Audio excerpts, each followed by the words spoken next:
लेकिन ये तय किया जा रहा है 40 नहीं तो अब तो ये मालूम पड़ा है कि 30, अब तो यहां तक बात आई कि 20% जो है लास्ट पे ड्रॉन जो है वो पेंशन दी जाए। अध्यक्ष महोदय मुझे बोलने दीजिए, आप बाद में बोल देना।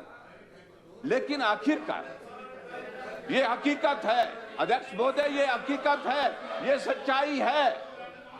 आप कब तक झूठ बोलोगे और कितना झूठ बोलेंगे अध्यक्ष महोदय? ये हकीकत है इस सारी बात पर, क्योंकि ठाकुर साहब he wants to intervene.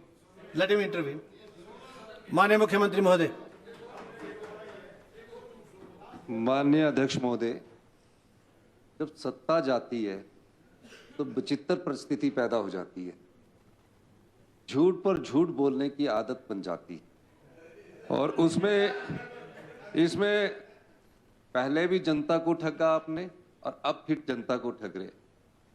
OPS के मामले में कह रहे हैं कि हमारी फाइल चल रही है 40%, मैंने अखबार में भी पढ़ा, आज पता नहीं किस अखबार में था, 30%, 20%।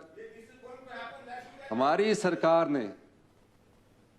सरकार ने सरकारी कर्मचारी और अधिकारी जिन्होंने हिमाचल में विकास की गाथा लिखी है, मेरे हर शब्दावली में ये शब्द जुड़े हुए हैं, उनको जो ओपीएस देने का वादा किया था वो हमने लागू किया।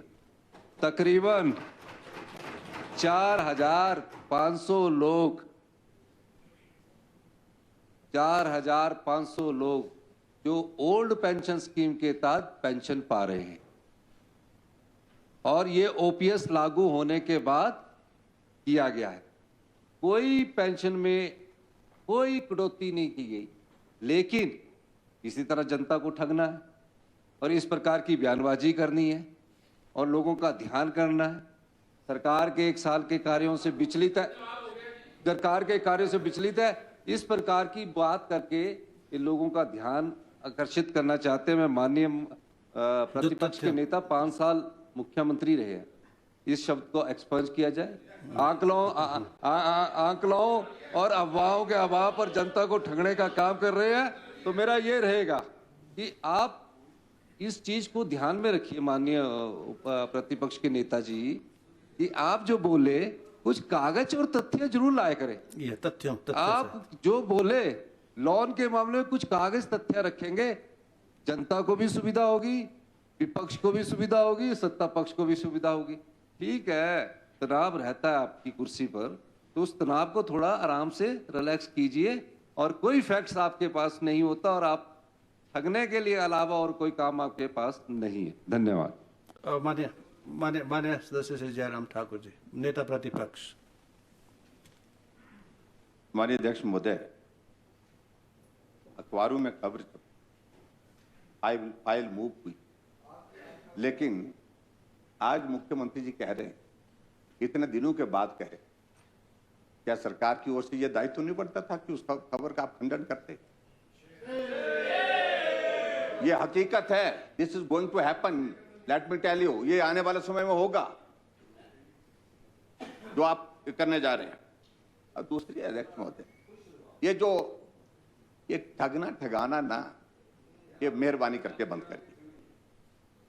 लोग ठगे गए, अनुभव कर रहे हैं, अब मालूम पड़ेगा आने वाले समय। अध्यक्ष महोदय, और मैं अगर बात में कर्मचारियों की ही बात, तो मैं आगे बढ़कर के बात करता हूं।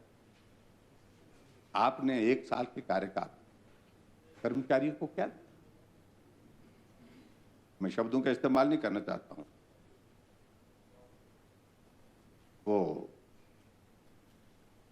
और हमारी सरकार हिमाचल प्रदेश में रही, शुरू के साल में ही मैं ये कहना चाह रहा हूं, महंगाई भत्ते की जो हमने किस्त दी थी, सरकार बनने के बाद 12/1/2018 को 3% दी थी हमने, 1/7/2017 से 31/12/2017 तक, दिनांक 27/10/2018 को फिर से 3% दी थी हमने महंगाई भत्ते की किस्त, और उसमें 1/1/2018 से 30/6/2018 तक, ये फैक्ट्स हैं। और उसके बाद 18/2000